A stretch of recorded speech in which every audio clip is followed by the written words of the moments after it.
Hello everyone, আসসালামু আলাইকুম। আজ চলে এলাম নারায়ণগঞ্জের খুব সুন্দর একটা জায়গায়। এই জায়গাটা কাইকারটেক হাট নামে পরিচিত। তো যদিও দিন কোনো হাট ছিল না, আমি একটা অফ ডেতে গিয়েছিলাম, একটা ছুটি, গভর্নমেন্ট ছুটি ডেতে গিয়েছিলাম। তো গিয়ে দেখি আসলে ওই দিন হাটটা নেই। হাটটা মনে হয় প্রত্যেক সোমবার বসেন। তো যাই হোক, যেহেতু হাট নেই তাই ভাবলাম একটু আশেপাশের জায়গাগুলো খুব ঘুরে দেখি। এবং খুব সুন্দর ছিল, এখানে একটা ব্রিজ ছিল, সবাই এখানে ব্রিজে বসে আছে। দেন চলে গেলাম একটা অ্যাডভেঞ্চার প্লেসে। এই জায়গাটা ওই লাঙ্গলবন যাওয়ার যে রাস্তাটা কাইকারটেক হাট থেকে, তো ওই জায়গাটায় পড়ে। এখানে সবাই ক্যাম্পেইন করে নাইট স্টে করার জন্য, নদীর সাইডেই।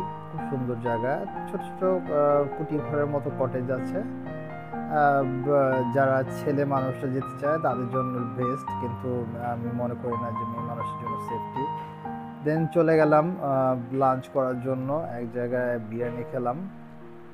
তো ওখান থেকে কিছুক্ষণ খাওয়া দাওয়া শেষে চলে গেলাম লাঙ্গলবনে। লাঙ্গলবনের খুব ফেমাস মিষ্টির দোকানগুলোতে।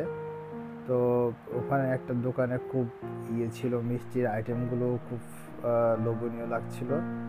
তো ওখান থেকে আমি কিছু রসগোল্লা পারচেস করলাম, আর ওখানে দই এবং মিষ্টিটাও খেলাম। তো সব কিছু মিলে খুব ভালো একটা দিন কেটেছে। আমরা দুই ফ্রেন্ড গিয়েছিলাম। তো আলহামদুলিল্লাহ।